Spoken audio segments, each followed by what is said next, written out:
இன்றைய ஆன்மீக சிந்தனைக்கு நாம் எடுத்துக்கொண்ட பொருள் திரு கருமையப்பாருடைய அருளமுதம் என்ற நூலிலிருந்து நினைவே வழிபாடு என்ற தலைப்புக்கு நூல் அமைந்து இடையராத அன்னை நினைவு என்ற கட்டுரை. அப்பா அவர்களுடைய நூல்கள்ல அருளமுதம் மிக முக்கியமான நூல். அதில் உள்ள திருவுள்ளம் என்ற கட்டுரை, அமுத ஊற்றெழும் அழைப்பு என்ற அன்னையை அழைத்தலை பற்றிய கட்டுரை மிக மிக முக்கியமான கட்டுரை. எல்லா இடத்துலையும் அழைப்பை பற்றி எழுதுவார். நிறைய அப்பா எழுதுவாங்க. இதுல அன்பர்கள் வழிபாடு என்ற கட்டுரை மிகப்பெரிய கட்டுரை, 100 பக்கங்களுக்கு மேல உள்ள கட்டுரை, மிக முக்கியமான கட்டுரை.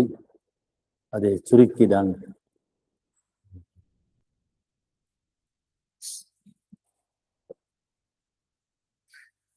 பக்கத்துல இருந்துக்க அதுல உள்ள ஒரு நிறைவே வழிபாடு என்ற பல விஷயங்களை பற்றி அதில் சொல்றாரு. அதுல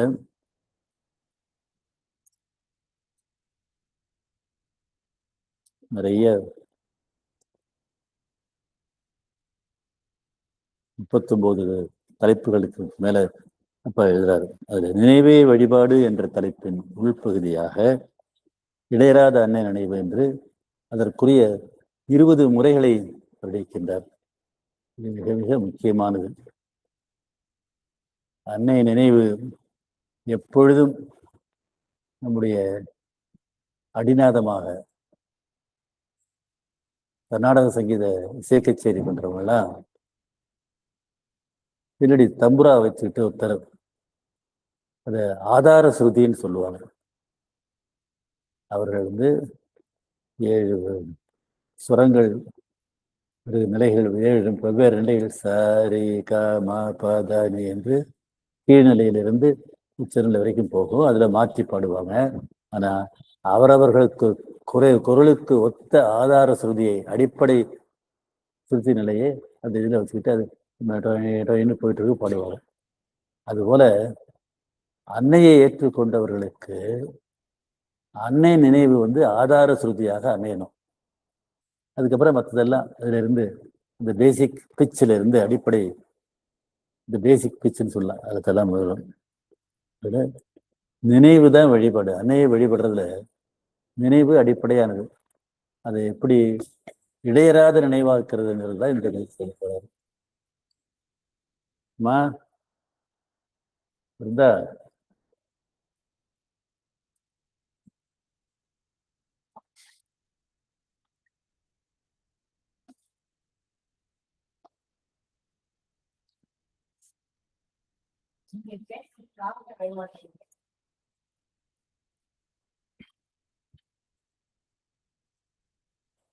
பகவான் ஸ்ரீ அரவிந்தருடன் சுமார் 30 ஆண்டு காலம் உடன் நுழைந்த அவருக்கு பணி செய்தவர் ஒரு சாதகர்.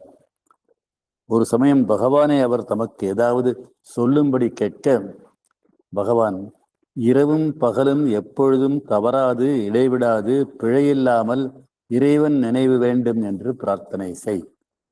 இது பகவானுக்கு சொன்னது. இரவும் பகலும் எப்பொழுதும் தவறாது இடைவிடாது பிழையில்லாமல் இறைவன் நினைவு வேண்டும் என்று பிரார்த்தனை செய். அதாவது சதா சர்வகாலமும், இரவும் பகலும், எப்பொழுதும், எந்த நேரம், எந்த நாள்லையும், எந்த நேரத்திலையும் தவறாது, தவறாமல், விட்டே போகாமல், இடைவிடாது பிழையில்லாமல் இறைவன் நினைவு வேண்டும் என்று பிரார்த்தனை செய் அப்படின்னு பகவான் சொன்னாரா. அதுவே இந்த முறை, அதுதான் நினைவே வழிபாடுங்கிற முறை.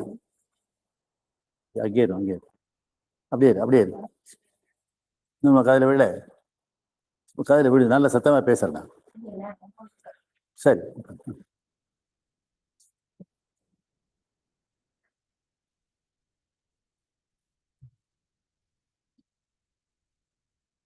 அதுதான் இந்த நினைவே வழிபாடுங்கிற முறை. பொதுவாக பார்க்க போனால் இது மிக எளிய முறை, எவரும் பின்பற்றலாம். அதன் முழுமையை கவனித்தால் முறைக்கு சிறப்பு உண்டு என்று தெரியுது. எளிதா சொல்லல, எல்லாம் இடைவிடாத நினைவு. இப்ப பார்த்தாலும் நினைவு தான் வழிபாடு அப்படின்னு சொல்றது ஈஸி. ஆனா யோசிச்சு பார்த்தா அதுல இருக்கிற கஷ்டங்கள் போக போக தெரியும். எந்த செயலை செய்தாலும் இறைவனை அன்னையை நினைத்து செய்கிறோம், அதான் முக்கியம்.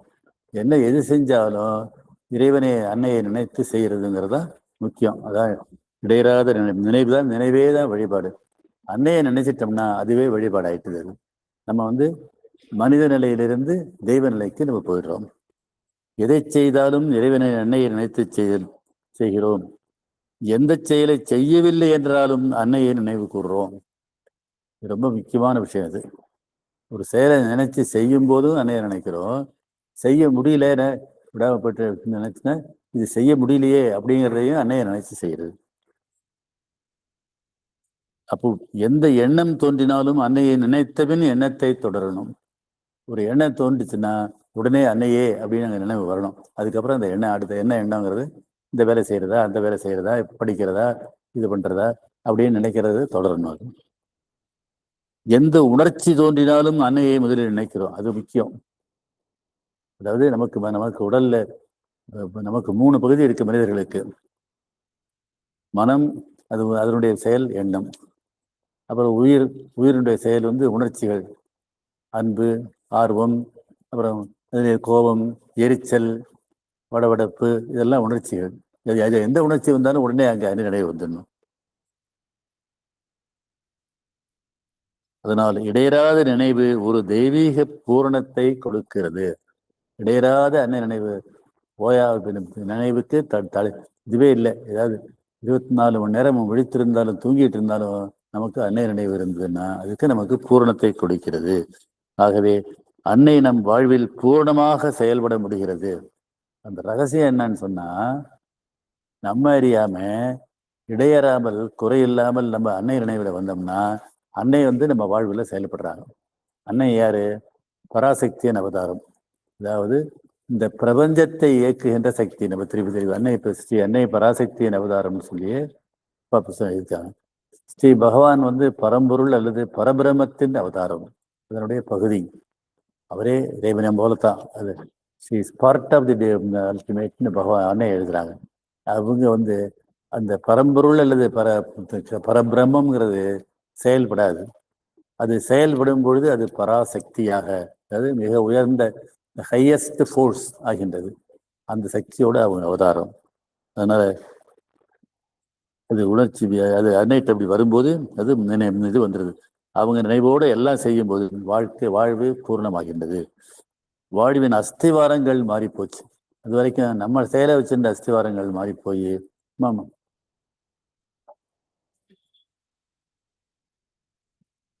அஸ்திவாரங்கள் மாறுகின்றன, அவற்றின் தன்மை மாறுகின்றது. அன்னைகிட்ட வந்த பிறகு வாழ்வின் தன்மை, அன்னையின் அடிநாதமாக நான் பல முறை சொல்லியிருக்கிறேன். எப்படி எங்களுடைய வாழ்விலையும் நிறைய அன்னை என்பவர்களுடைய வாழ்விலும் அன்னை வந்த பிறகு எல்லாமே மாறி போச்சு. திருப்பி சொல்லியிருந்தாலும் கூட ஜஸ்ட் நினைவூட்டத்துக்காக சொல்றேன். சம்பளம் இல்லாமல் மனைவி 6 வருஷம் சம்பளம் இல்லாமல் இருந்தது. என்னுடைய ஒரு சம்பளத்துல எல்லா செயல்களையும் எல்லா கடன்களாக மூழ்கி இருந்தது மாறி அன்னைகிட்ட வந்ததும் எல்லாம் மாறி இந்த சிறிய சி டைப் வீட்டிலிருந்து இங்கே ஏ டைப் பங்களாவுக்கு வந்ததிலிருந்து எல்லாம் அன்னை எப்படி செயல்பட்டு இருக்கின்றார்கள். இந்த ஓய்வு பெற்று வேலை பணியிலிருந்து ஓய்வு பெற்று கிட்டத்தட்ட 28 ஆண்டுகள் ஆகுது. இருந்தாலும் அன்னையுடைய அருள் அப்படி செயல்பட்டு கொண்டிருக்கின்றது. இந்த மையம் ஆரம்பித்து 34 ஆண்டுகள் ஆகிட்டது. கடந்த ஆகஸ்ட் 16 அன்று 34 ஆண்டு விழாவை நாம கொண்டாடணும். ஆகவே அன்னை நம் வாழ்வில் பூர்ணமாக செயல்பட முடிகிறது. வாழ்வின் அஸ்திவாரங்கள் மாறிப்போச்சு. நம்முடைய செயல், நம்முடைய அறிவு, நம்முடைய செய்யறது தான் நம்ம நினைக்கிறதா நடக்கும். நம்ம செய்யாம விட்டு போனா அது கெட்டு போகும். அப்படிலாம் இருந்து மாறி போகிறத அன்னையே, இந்த பிரபஞ்சத்தை இயக்கிற சக்தியே நம்முடைய வாழ்வின் அஸ்திவாரமாக மாறுகின்றார். அவற்றின் தன்மை மாறுகிறது, தரம் மாறுகின்றது, திறன் மாறுகின்றது, அதனுடைய எபிலிட்டி மாறுகின்றது. வழிபாட்டின் சிறப்பு மெல்ல மெல்ல வாழ்வு முழுவதும் பரவி அன்னையின் ஆதிக்கத்தை நம்மை கொண்டு வந்து விடுகிறது. அதான் நம்ம அது அன்னையினுடைய ஆதிக்கத்துல, அன்னையினுடைய கட்டுப்பாட்டுல நம்ம வந்துடுறோம். இதுல இடையறாத அன்னை நினைவுங்கிறத இப்ப இது முக்கியமானது. நம்ம ஒரு நாள் முழு எப்பொழுதும் நம்ம செயல்படும் போது அன்னை நினைவு நம்ம இடையாது. இது ரொம்ப மிக முக்கியமானது. இதை சாதிக்க முடிஞ்சா சொல்றது. இப்ப 20 பாயிண்ட் சொல்றாரு. அது முடிஞ்சதுன்னா அது செல்ல இது பண்ணாதமா, என்ன செல்லை ஆப்ரேட் பண்ணாது. சரி, இத 20 நிபந்தனைகள் சொல்ல போறாரு. இத முதல்ல இந்த 20 லிஸ்டையும் பார்த்துட்டு ஒன்னொன்னையுமா நம்ம பேசுவோம். 1, வாயால் ஒரே ஒரு வார்த்தையும் அன்னையை நினைக்காமல் வர பேசுதல் கூடாது. அது முதல் நிபந்தனை. இடையறாத அன்னை நினைப்பு முதல் நிபந்தனை. ஒரே ஒரு வார்த்தை கூட பேசக்கூடாது. நான் பேசுறதுக்கு முன்னாடி என்ன பேசினாலும் அன்னையே நினைச்சு அன்னைகிட்ட அதை ஒப்படைச்சிட்டு பேசணும். 1. எந்த சப்தம் கேட்டாலும் சப்தம் மனதை தொடுமன் அன்னையை அழைக்க வேண்டும். காதுல இங்கேருந்து ஒரு முதல்ல சொல்லுது நாம் பேசுறது. நம்ம பேசுறது அன்னையை நினைச்சுதான் பேசணும். அடுத்தது நம்ம வெளியிலேருந்து வர சத்தம் கேட்குது. கேட்டதுமே அன்னையை நினைவை வரணும்.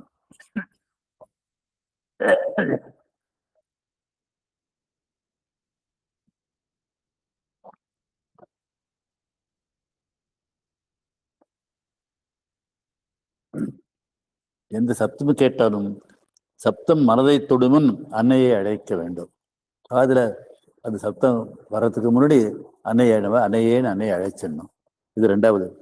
3வது, இப்போ முதல்ல பேச்சு, அடுத்தது கேட்கறது, லிசனிங். அதுவும் நமக்கு ஐம்புலன்கள்ல உள்ள ஒன்று கேள்வி, செவிப்புலன். அடுத்தது அசைவு, நம்ம உடல் அசையும் பொழுது அசையும் இடத்தில் அன்னையை காணுதல் அவசியம். கையை தூக்கும்போது கையை சொரியிற இடத்துல அன்னையை நினைக்கணும். அப்ப அந்த இடத்துல அன்னைய பிரசன்ஸ் வந்துடும். எது செஞ்சாலும் இப்ப 3மே வந்துடுவீங்க. பேச்சு, வார்த்தை, பேச்சு, கேட்கிறது சத்தம், அப்புறம் அசையும் பொழுது அசையும் இடத்தில் அன்னையை காண வேண்டும். அடுத்தது எந்த பொருளை தொடுமுன்னும் அதன் மீது அன்னையின் உருவத்தை காண வேண்டும். ஒரு பொருளை எடுக்க போறோம், எடுக்கும்போது அதுல அன்னையின் உருவம் இருக்குன்னு நம்ம கற்பனை பண்ணிக்கணும். சில பேருக்கு உருவமே தெரியும்.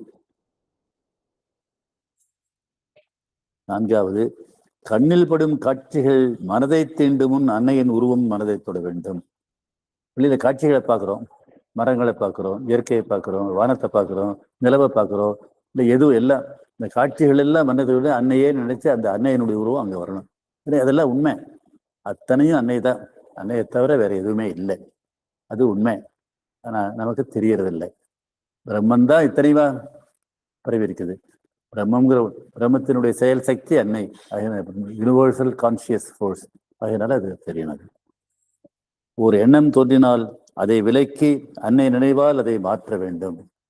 நமக்கு பிரச்சனைகள் எல்லாமே நம்ம மனசுல ஓடிட்டு இருக்கிற எண்ணங்கள் தான். அந்த எண்ணங்கள் எது தோன்றினாலும் உடனே அந்த எண்ணத்தை விலக்கி அங்க அன்னையை நினைவை கொண்டு வரணும். பிரச்சனைகள்ல இருந்து நம்ம வெளிப்பட்டுறோம். ஒரு கவலை மனதில் எழுந்தால் வலிய அதை விலக்கி அன்னையை அங்கு இனி கவலை எழாவண்ணம் பிரதிஷ்டை செய்ய வேண்டும். இது எல்லாத்தையுமே நம்ம விரிவா பின்னாடி பார்ப்போம். இந்த லிஸ்ட்டை பற்றி படிக்கிறோம். ஒரு கவலை விழுந்துட்டுன்னா இது எப்படி முடியும்? வேலை கிடைக்குமா கிடைக்காதா? கல்லூரியில் இடம் கிடைக்குமா கிடைக்காதா? பொண்ணுக்கு திருமணம் ஆகுமா ஆகாதா? நல்ல மாப்பிள்ளை அமையுமா? இப்படியெல்லாம் கவலை வரும்போதெல்லாம் அங்க அந்த கவலை விலைக்கு அன்னையே உங்க பொறுப்புன்னு அவங்ககிட்ட ஒப்படைக்கும். ஒரு யோசனை மனதில் தோன்றினால் இதை யோசிப்பதை விட அன்னையை நினைப்பதால் யோசனையால் ஏற்படும் பலன் முழுவதும் ஏற்படும் என்று அன்னையை நினைக்க வேண்டும். அதாவது இப்படி செய்யலாமா அப்படி செய்யலான்னு யோசனை வருது. யோசனைக்கு பதிலாக அன்னையை பதிட்டு அந்த யோசனை தானா சரியான யோசனை ஆகி எப்படி நடக்கணுமோ அப்படி நடக்கும். ஒரு காரியம் செய்யும் பொழுது முதல்ல என்ன, அப்புறம் செயல் செய்யும் பொழுது அதை பல பாகங்களாக்கி ஒவ்வொரு பாகத்தை நினைக்கும் முன்னும் மனம் அன்னையை நினைக்க வேண்டும். சில காரியங்களுக்கு சில காரியம் சும்மா எழுதுறது பல பாகங்கள் இருக்கும். அந்த பாகத்தை ஒன்னையும் எடுத்துக்கிட்டு சமைக்கிறதுன்னா சமைக்கிறதுல இப்போ காய்கறி அறுக்கிறது, இந்த கேஸ் அடுப்புல தண்ணியை வைக்கிறது, இது அத்தனை பாகங்கள் இருக்கும். சமைக்கிறவங்களும் அதை செய்யலாம். நான் இப்போ முன்ன சொல்லியிருக்கிறேன், இங்கே ஒரு வக்கீச நகரில் மற்றவங்க இது வச்சுருந்த அன்னை தியான மையம் வச்சுருந்தாங்க. அந்த வீட்டிலே ஒரு வேலைக்காரமாக இருக்கும். அவங்க படிக்காதவங்க அவங்க. ஆனால் அவங்கள அறியாமல் அவங்க நான் என்ன வேலை செய்வா பாத்திரம் நான் விளைக்கிறேன், எனக்காக அன்னை விளக்குறாங்கம்பாங்க. நான் எனக்காச்சும் வந்து கவலைப்பட மாட்டேன், அன்னைட்டு விட்டுருவாங்க, அவங்க செய்யலாமாங்க. அவங்கள அறியாமல் படிப்பறிவு இல்லாதவர்களாக இருந்தாலும் அந்த அந்த நினைவு அவங்ககிட்ட இருந்தது. அதான் ஒரு காரியம் செய்யும் பொழுது அதை பல பாகங்களாக ஆக்கி காய்கறி அறுக்கிறது, அடுப்பில் வைக்கிறது, இது பண்ணுறது, தாளிக்காதோ ஏதோ அது மாதிரி புஸ்தகம் எழுதுறது, புஸ்தகத்தை எழுதுறது, படிக்கிறது, குறிப்பு எழுதுறது, அத்தனையும் நினைக்கும் முன்னும் மனம் அன்னை, ஒவ்வொரு பாகத்தை நினைக்கும் முன்னும் அன்னையை நினைக்க வேண்டும். நமக்கு நடந்த எந்த நல்ல காரியம் நினைவுக்கு வந்தாலும் உடனே அன்னையை மனதால் நமஸ்கரித்து நெஞ்சால் நன்றியை உணர வேண்டும். நமக்கு நடக்கிறது நல்லது நடக்கும், கெட்டது எல்லாமே நடக்கும். நமக்கு நடந்த நல்லது நினைப்பு வந்துன்னா இது அன்னையினால் நடந்தது, அன்னை அருளால் நடந்ததுன்னு நினைச்சு அன்னைக்கு நன்றி செலுத்த வேண்டும். நமக்கு நடந்த எந்த கெட்டது நினைவு வந்தாலும் நினைவை சமர்ப்பணம் செய்ய வேண்டும். அதே மாதிரி எத்தனையோ வாழ்க்கையில் நமக்கு கெட்டது வரும், அதையும் நினைச்சு நட வேண்டும். அப்ப அந்த கெட்டதனுடைய பலன் நல்லதா மாறி போகும். இது பலமுறை நம்ம பேசியிருக்கிறோம். அதை பத்தி யார் நினைவுக்கு வந்தாலும் அன்னையை நினைப்பது மேலென அன்னையை மாற்றிக்கொள்ள வேண்டும். நமக்கு தெரிஞ்சவங்க முதல்ல பற்றிலாம் நினைப்பு வரும், மகனை பற்றி, மகளை பற்றி, தெரிஞ்ச நண்பர்களை பற்றி, இல்லை உடனே அன்னையே அப்படின்னு அன்னைய நினைவை கொண்டு வரணும். ஏதேனும் எரிச்சல் எழுந்தால் நாம் அன்னையை விட்டு விலகி போகிறோம் என அறிந்து மனத்தின் திசையை மாற்றி எரிச்சலை அடக்கி அழித்து கூடுமானவரை அதை சந்தோஷமாக மாற்ற வேண்டும். இந்த எரிச்சல் போன்ற நினைவுகள்ல வரவே கூடாது. நம்ம அன்னையை விட்டு தூரம் போயிட்டோம்னு அர்த்தம். எரிச்சல், கோபம், அது பின்னாடி லிஸ்ட் சொல்லுவார், அதை பார்ப்போம். இந்த தவறான நினைவுகள் எல்லாமே கோபம் பண்றது அதெல்லாம் வந்தாக்க விலகி போடுறோம்ல, அதை மாற்றி சந்தோஷமாக்கணும். ஒரு காரியத்தை மேற்கொள்ளுமின் அன்னை இதை பற்றி என்ன சொல்லி இருக்கிறார், அவர் இதை எப்படி செய்வார் என கருத வேண்டும். எல்லா அன்னையினுடைய உரையாடல்கள்ல 17 வால்யூம், அதுல அன்னையை பற்றி பேசாதது கிடையாது. ஒவ்வொரு நண்பர்களுடைய கேள்விகளுக்கு பதில மூலமா எல்லா பிரச்சனைகளுக்கும் அவங்க பதில் சொல்லியிருக்கிறாங்க. அதனால அன்னை இதை எப்படி சொல்வார்னு அதை யோசிச்சு பார்த்து கண்டுபிடிக்கணும். பாசம், பிரியம், ஆசை, வேலையில் ஆர்வம், வேகம், தீவிரம் மனதுள் எழுந்தால் அவற்றை ஆன்மீக ஆர்வமாக மாற்ற வேண்டும். சாதாரண பாசம் சுற்றி இருக்கவங்க மேல வர்றது, சாதாரண பாசமா இருந்தால் அந்த பாசத்தின் மூலமா நல்லதும் வரும், கெட்டதும் வரும். பிள்ளை மேல பாசம், பிள்ளைக்கு உடம்பு சரியில்லைன்னா வருத்தம். மனைவி மேல பாசம், மனைவிக்கு உடம்பு சரியில்லைன்னா பாசம், வருத்தம். மனைவி கோவிச்சுக்கிட்டா வருத்தம், கணவன் கோவிச்சுக்கிட்டா வருத்தம். இது எல்லாத்தையும் மாற்றி அன்னை இதை மாற்றணும்.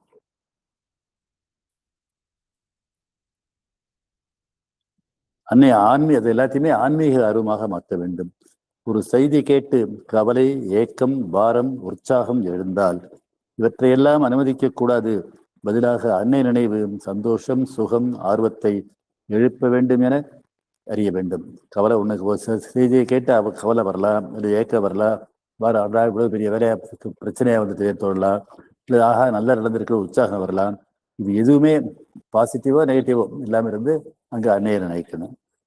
குறையான காரியங்கள் நினைவு வரும் பொழுது கவலை ஏற்படாமல் நம்பிக்கை குறையாக இருக்கிறது என அறிந்து அன்னை நினைவை நம்பிக்கை வளரும் வகையில் கொண்டு வர வேண்டும். குறை இருக்கு நல்லதுன்னு சொன்னா குறை இருக்கிறது அன்னை மேல குறை, அன்னை மேல நம்பிக்கை இருந்தால் குறையே வராது. அன்னை எல்லாத்தையும் நடத்தி கொடுப்பாங்க. அதனால நம்பிக்கை குறைவுதான் காரணம்னு சொல்லி அதை அன்னை நினைவை நம்பிக்கை வளரும் வகையில் கொண்டு வர வேண்டும். யார் மீது கோபம், பிரியம் வந்தாலும் அதை விட அன்னை நினைவு சிறப்பு என அதை விளக்க வேண்டும். மற்றவங்க மேல வர்ற நினைவுகள்ல உடனே உடனே அன்னையை அங்கே நினைச்சுக்கணும். அதையும் பின்னாடி பார்ப்போம். அதுப்பா கடந்த கால பழிவாங்கும் நினைவுகள் எழுந்தால் நாம் அன்னையை நெருங்க முடியாத தூரத்தில் உள்ளோம். பழிவாங்கிறது, அவன் எனக்கு இப்படி பண்ணிட்டான், அவனை சும்மா விட மாட்டேன், அவனை திருப்பி திருப்பி செய்வேன் அப்படின்னு சொல்ற பழிவாங்கிற நினைவுக்கும் அன்னைக்கும் சம்மதமே கிடையாது.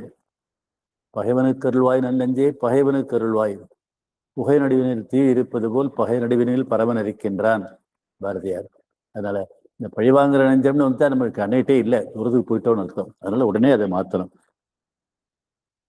பழிவாங்கும் நினைவை அன்னை நினைவால் நிரப்ப வேண்டும்.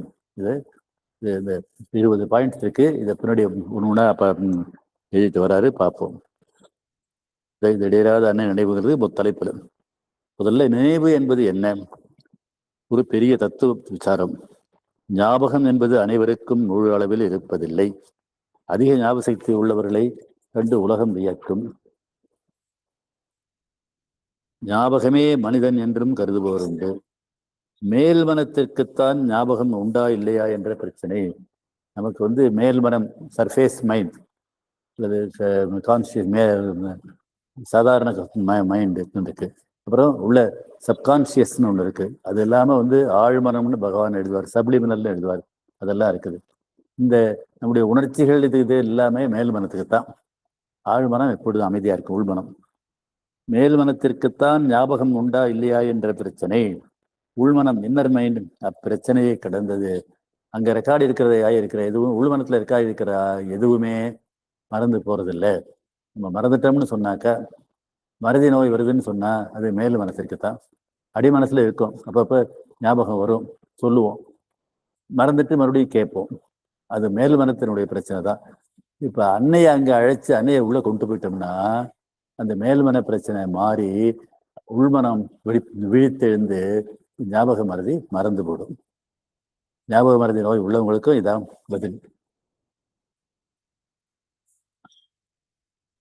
அதற்கு அத்தனையும் நினைவு உண்டு. நம் காதில் படாமல் நம்மை சுற்றி எழும் ஒலிகளும் நம் கவனத்தை கவராத காட்சிகளும் அதற்கு பதிவு செய்யப்படுகின்றன. எல்லாரும் சுற்றி இருக்கிற எல்லாத்தையுமே சப்ளிங் காதுல கேட்காத சில ஒலிகள் இருந்தா கூட அது கூட மனசுல, ஆழ் மனத்துல, உள் மனசுல பதிவாகுங்கிறாரு. மீண்டும் அதை நினைவுக்கு கொண்டு வரும் திறன் உள்மனத்திற்கு உண்டு. மேல்மனம் உள்மனத்திலிருந்து பிரிக்கப்பட்டு அறியாமையால் செப்பினப்பட்டது. மேல்மனம் உள்மனத்துல, இன்னர் மைண்டுங்கிற சப்ளிமினல் உயர்ந்த மனத்தினுடைய பிரிக்கப்பட்டு அது அறியாமை இருக்கு. அறியாமைங்கிறது மேல் மனத்துக்குத்தான், ஆழ்மனத்துக்கு இல்லை. அதனால் அதற்கு மற்ற அம்சங்களைப் போல நினைவும் அளவுக்கு உட்பட்டது. மேல் மனசுக்கு நமக்கு எல்லா குறைகளும் நிறைகள் இருக்கிற மாதிரி அதுக்கும் இருக்கும்.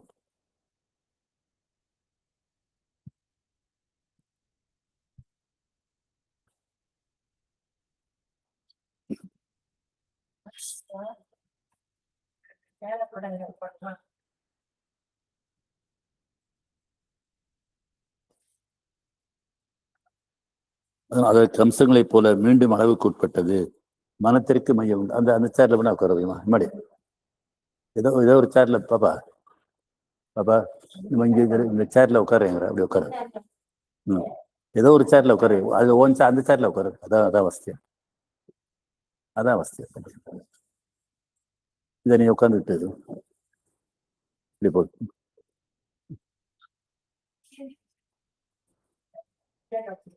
அந்த அக்கறையில் படும் நிகழ்ச்சிகளை மனம் நினைவிலிருத்தும்.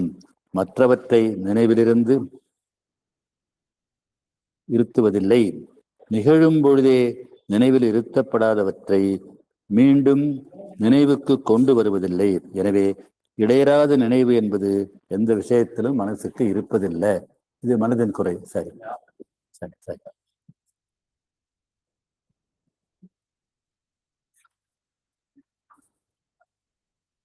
நாயன்மார் ஆண்டவனை இறைஞ்சி கேட்பது இடையறாத நினைவு. என்ன இது இடையறாத நினைவுடன் இறைவனை கேட்கிறாங்க. பகவானிடமிருந்து சாதகர் அவர் அறையிலேயே தூங்குவார். 1 மணி நேரம் கூட அறையை விட்டு வெளியில் போகாதவர் தனக்கு ஏதாவது கூறும்படி பகவானை கேட்டார். இரவும் பகலும் எப்பொழுதும் அகலாத இறைவன் நினைவு வேண்டும் என பிரார்த்திக்க சொன்னார். அதை சாதகர் இறைவன் முன்னாலேயே இரவிலும் பகலும் இருக்கிறார். இருந்தாலும் அவர் முன்னால் இருப்பது மனதில் நிலைத்திருக்கும் என்பதில்லை. பகவான் இறைவனுடைய பகுதி, அவதாரம். ஆனா அவர் கூடவே இருக்கிறதுக்கு அதை புரிஞ்சுக்க தெரியல. நம்ம இறைவன் முன் இருக்கிறோங்கிறது அவருக்கு தெரியல. அன்னைக்கு பகவானுடைய சிஷ்யாகிய அன்னைக்கு தான் தெரியும் அவர் இறைவன் என்பது, இறைவனின் பகுதி என்று அன்னை சொன்னது. அவருக்கு தெரியல. இதான் கேட்டாரா? கண்முன்னால் இருப்பது மனத்தில் நிலையத்திருக்கும் என்பதில்லை. மனதில் நீங்காமல் பகவான் குடிகொண்டால் தான் நீங்காத நினைவு ஏற்படும். இந்த நினைவு அன்னை மீது இருக்க வேண்டுமெனில் மனதிற்கு அதிக திறன் வேண்டும். எளியவற்றை எளிமையாக நினைவில் இருத்துள்ளவா. சிக்கலானவை பெரியவை விளங்காதவை நினைவில் எளிதில் தங்கா. அன்னையை மனத்திலிருத்த முழு திறனும் சக்தி தேவை. அன்னை நினைவு, இடையராத நினைவு வேணும்னா அதுக்கு நமக்கு பூர்ண சக்தி தேவை. மடி இங்க வை, எடுத்து வைமா. இந்த பாப்பா வந்த இந்த எண்ணெய் தண்ணி எடுத்து இப்படி வை. அந்த ஸ்டூலை இப்படி போட்டு அதில் இந்த தண்ணியை ஊற்றி குளி. பேசும்போது தொண்டை தண்ணி தண்ணி இங்கே இருக்குமா?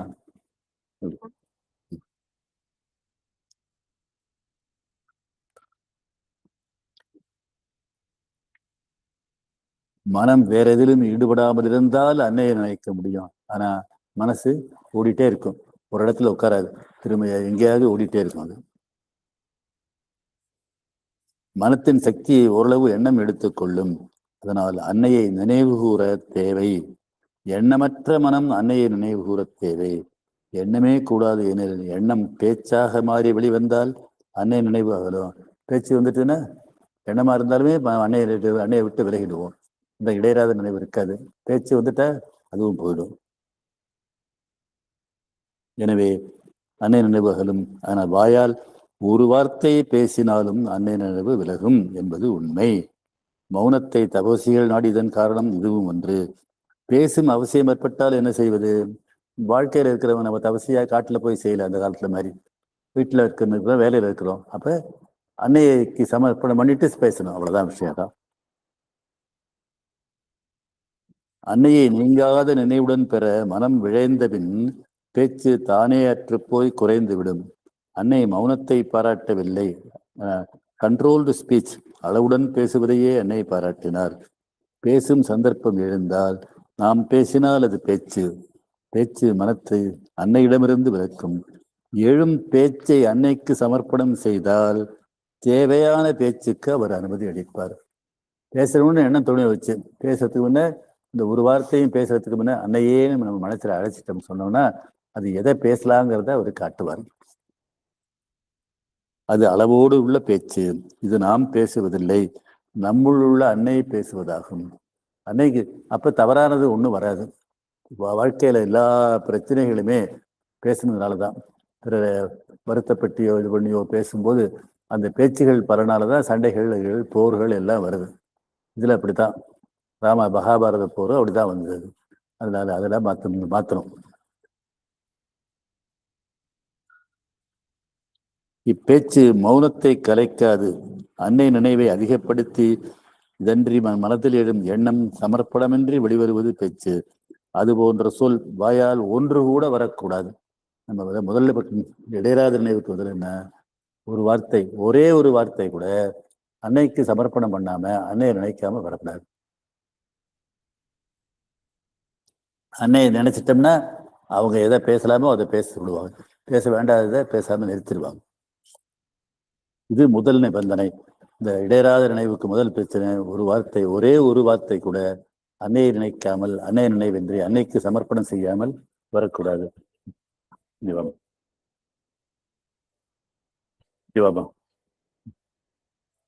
அந்த இது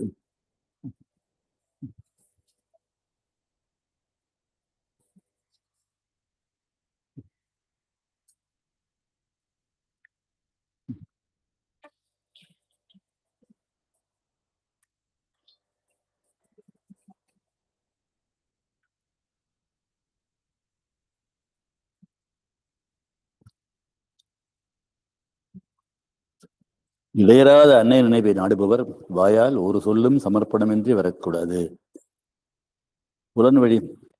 புலன்வழி உள்ளே உருகின்றன. புலன்வழி வருபவற்றை மனம் ஏற்று புரிந்து கொள்கிறது. அன்னை புலன்கள் இல்லை, மனத்தில் இல்லை, ஆன்மாவில் சைத்திய புருஷனில் இருக்கிறார். பேச்சு இதெல்லாம் நம்ம புலன்கள், மெய்வாய் கண்மூக்கு செவி ஆகிய உடலின் பகுதிகளிலேருந்து வருது. ஆனா அன்னை நமக்குள்ள இருக்கிற ஆன்மா, நெஞ்சுக்குடியில் இருக்கிற சைத்திய புருஷன் என்று சொல்கின்ற ஆன்மாவின் மூலமாக வருகின்றது. இந்த ஆன்மாவில் வர்றதை நாம புரிஞ்சுக்கணும். ஆன்மாவே அன்னையை நினைக்க முடியும்.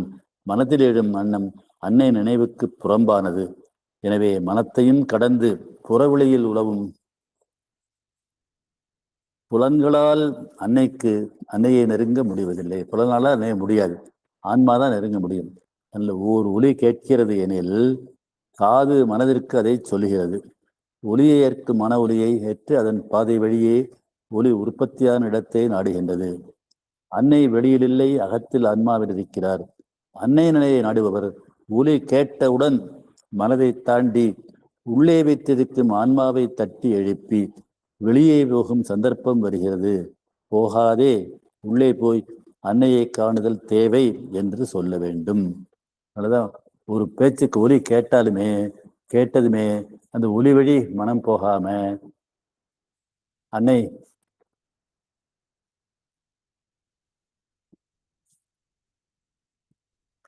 அன்னையை நினைக்கும் போது இந்த ஒலி வழி மனம் போகலை. எனக்கு இந்த ராமாயண கதை வருது. தசரதர் வேட்டையாடும் போது அவர் ஒரு ரிஷியினுடைய மகன் கண்ணு தெரியாத தன் பெற்றோருக்கு கொடுக்கறதாக ஒரு சின்ன பாத்திரத்துல தண்ணி பிடிக்கிறான். தண்ணி உள்ள போகும்போது ஒரு குடுங்குற எண்ணெய் அது விலங்கு தண்ணி கொடுக்கறது மாதிரி மான் கொடுக்குற மாதிரி சதம் கேட்டு அந்த ஒலி வழி அம்ப போட்டு அதை அந்த இவனை இறந்து போடுறான். உடனே அந்த இவர் சாபம் கொடுக்குறாருன்னு சொல்லுவாங்க. அந்த முனிவர்கிட்ட போட்டதும் எங்களுக்கு இருந்த ஒரே மகனை கொண்டுட்ட, நீ புத்திர சோகத்தால நாங்க புத்திர சோகனை வாடுன்னு சொல்லுவாரு. அது வரைக்கும் அவருக்கு குழந்தை இல்லாம இருந்தது. எனக்கு குழந்தையே பிறக்காதுன்னு நினைச்சது. அவரு இந்த சாபத்தினால தவறு வந்தாலும் புத்திரன் கிடைப்பாங்கிற அவருக்கு நம்பிக்கை வந்ததுன்னு சொல்லுவாங்க. இது போல அந்த ஒலி வருது. இந்த ஒலி வரும்போது ஒலியை நினைக்காம அவர் அந்த ஒலியை மான் தண்ணீர் குடிக்கும் ஒலியாக இருந்ததுனாலதான் அந்த அம்ப போட்டு அந்த பையனை கொண்டாரு. அவர் ஒலியை நினைக்காம ஒலியினுடைய அன்னையை இப்ப நம்ம வாழ்க்கையில வரும்போது அன்னையை நினைக்கணும். அது வேற என்னமோ நினைப்பதுன்னு வரும்போது உடனே அன்னையை நினைச்சோம்னா அன்னை உள்ள போயிடுறோம். வெளியில போறதுக்கு மேல உள்ள போயிடுறாங்க. உள்ளே போய் அன்னையை காணுதல் தேவை என்று சொல்ல வேண்டும். அதை சொல்ல ஒலியை உள்ளே அனுமதிக்காமல் ஒலி மனதை தொடுமுன் அன்னையை நினைந்து ஆன்மாவை நாட வேண்டும். நம்ம திருப்பி புரிஞ்சுக்க வேண்டியது, நமக்கு 4 பகுதிகள் இருக்கு. உடல், உயிர், உடல் பிசிக்கல், உயிர் வைட்டல், மன அறிவு, அதுக்கு மேல ஆன்மா இருக்கு, சைத்தியம். நம்ம உடலாலையும் உயிராலையும் மனத்தாலையும் செயல்படும் போதுதான் பிரச்சனைகள் எல்லாம். ஆன்மா இறைமயமானது, சைத்தியம். அங்க போயிட்டோம்னா பிரச்சனை இல்லை. இப்ப நம்ம அன்னையை அழைச்சதும் அங்க அன்னை செயல்பட ஆரம்பிச்சிடுறாங்க. அதான் விஷயம். அந்த ஒலி கேட்டதும் அன்னையை அழைத்ததும் நம்ம அந்த ஒலியினுடைய மூலத்துக்கு போகாம அன்னைகிட்ட போயிடுறோம். நம்ம ஆன்மாவை அது எழுப்பி விட்டுருது. அதனால எந்த சத்தம் கேட்டாலும் சப்தம் மனதை தொடுமுன் அன்னையை அழைக்க வேண்டும். இதுதான் முக்கியம். சத்தம் காதுல விழுது, மணி அடிக்கிறதோ இது பண்றதோ ஏதோ ஒரு சத்தம், உடனே அன்னையே அழைச்சிட்டோம்னா அந்த டேராத நிபந்தனைக்கு இதுக்கு 2வது நிபந்தனை. 3வது இது இப்ப ஒலியை வச்சது. அடுத்தது அசைவத் பற்றியது. நாம் நடமாடிக்கொண்டிருக்கிறோம், பேசுகிறோம், ஏதாவது செய்து கொண்டே இருக்கிறோம். சும்மா உட்கார்ந்திருக்கும் பொழுது உடல் லேசாக அசைகிறது. கைகால்களை அசைக்கிறோம், கண் சிமிட்டுகிறோம், ஆடையை திருத்துகிறோம். உடல் இருள் நிறைந்தது, மனம் ஒளியுடையது. உடலால் அன்னையை நினைப்பது கடினம். மனதில் அன்னை நினைவை நிறுத்திய பின் முதல்ல மனசுல சொன்னாரு, உணர்வையும் கவனித்தால் உணர்வு ஓயாமல் அசைந்து கொண்டே இருப்பதை காணலாம். விளையாடும் குழந்தையிடம் எதையும் சொல்வது சிரமம் என்பது போல வேகமாக அசையும் உணர்விடம் எதையுமே சொல்ல முடியாது. உணர்வு மாறிட்டே இருக்கும். கோபம் வரும், இது வரும், சந்தோஷம் வரும், பிரியம் வரும், எல்லாம் வரும். அதை நிறுத்தி அன்னையை நினைக்கும்படி சொல்வது எளிதல்ல. அது எவ்வளவு சிரமம் என அறிய உணர்வையே அன்னையை அழைக்க சொன்னால் வயிற்றிலேயே அது முடியாது என எளிதில் காணலாம். அது முடிந்தால் சணத்தில் உடல் சக்தியால் நிரம்பி யானை பலம் வருவது போல் தெரியும். உடல் அழைச்சதுன்னா தெரியும். உடல் அதையும் தாண்டி இருளே உருவானது. உடலிடம் அன்னையை பற்றி சொல்ல முயன்றால் உடலை தொட்டவுடன் அதன் இருளில் மனம் தன்னையே இழைப்பதை காணலாம், இழைந்து திகைப்பதை காணலாம். இடையராத அன்னை நினைவு பறிக்க வேண்டுமானால் உடலே அன்னையை நினைவு கூற வேண்டும். உடல்ல எது வந்தாலும் உடல் அசையும் பொழுது அங்க அசையும் இடத்துல அன்னையை பார்க்கணும்னு சொல்றாரு. அதுக்குதான் கையை தூக்குறோம் உடனே அங்க அன்னையை பார்க்கணும். இப்ப சொரியிற அரிப்பு இருக்கு, சொரியிற இடத்துல அன்னையை பார்க்கணும். உடலே அன்னையை நினைவு கூற வேண்டும். ஸ்தூல உடலில் இல்லாத தெய்வங்களால் இடையராத நினைவு முடியாது என துர்கா அன்னையிடம் கூறினார். தெய்வம் இடையராத நினைவு துர்கா அன்னையினுடைய தியான குழல்களுக்கு துர்கை வருவாங்களாம்.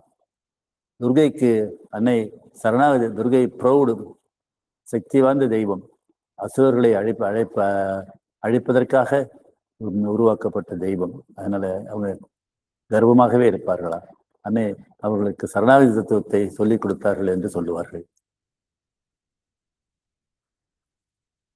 அது இருள்மயமானது எனும் அதுவே சாதிக்க வல்லது. எனவே உடல் அசைந்தால் அசைவுள்ள இடத்தில் உணர்வு எழுந்து மனத்தை அடையும். அதற்கு பதிலாக அசைவு எழுமுன் அங்கு அன்னையை கண்டால் அன்னை எழுந்து மனத்தை அடைந்து ஆன்மாவுக்கு சென்று நிலைவை நிலைப்படுத்துவார். அந்த மூணாவது நிபந்தனை என்னன்னா, உடல் அசையும் பொழுது அசையும் இடத்தில் அன்னையை காணுவது அவசியம். கை அசைது கால் தூக்குறோம், நம்ம செய்யறோம் அப்படின்னா அந்த இடத்துல அன்னை இருக்கிறாங்க அப்படிங்கிறத காணணும். நம் உடலின் அசைவு நம்முள் எழுவது. உடலின் பகுதிகள் வேறு பொருளை தொடு உணர்வு ஏற்பட்டாலும் சட்டம் இதுவே தான் ஆகும். அப்பவும் அன்னையை தான் நினைக்கணும். எந்த பொருளை தொட்டாலும் தொடுமுன் அதன் மீது அன்னையின் திருவுருவத்தை காண வேண்டும். நம்ம கைப்படுறது முதல்ல சொன்னது உடல் அசைறது, இப்ப நாமே தொடுறது, கையை தொடுறது. அப்பவும் அந்த இடத்துல தொடுமுன் அந்த அன்னையின் திருவுருவத்தை காண வேண்டும். அங்க அன்னை இருக்கிறாங்கன்னு கற்பனை பண்ண வேண்டும். காது ஒலியை கேட்டு மனத்தை அடைவதைப் போல் கண் தான் கண்ட காட்சியை மனதிற்கு எடுத்து செல்லும். பார்க்குறோம், இந்த படத்தை பார்க்குறோம், அப்பா படத்தை பார்க்குறோம், அன்னை படத்தை பார்க்குறோம், பார்க்கும்போது அன்னையே அப்படின்னு சொன்னாக்கா அந்த காட்சியோட நமக்கு அன்னை நினைவு வந்துடுது. கண்ணில் கண்ட காட்சிகள் மனதை தொடுமுன் அன்னையின் உருவம் மனதை தொட வேண்டும். எதை பார்த்தாலும், மரத்தை பார்த்தாலும், செடி கொடிகளை பார்த்தாலும், நிலவை பார்த்தாலும் அது அன்னையே நாங்கள் பண்ணாக்கா அதுக்கு நம்ம அந்த எண்ணத்துக்கு முன்னாடி உருவம் போயிடுது. அதே போல் எண்ணத்தை பற்றி முதலில் சொல்லியதால் ஒரு எண்ணம் தோன்றினால் அதை விலக்கி அன்னை நினைவால் அதை மாற்ற வேண்டும். எண்ணம் தோன்றும் போது உன்னை அதை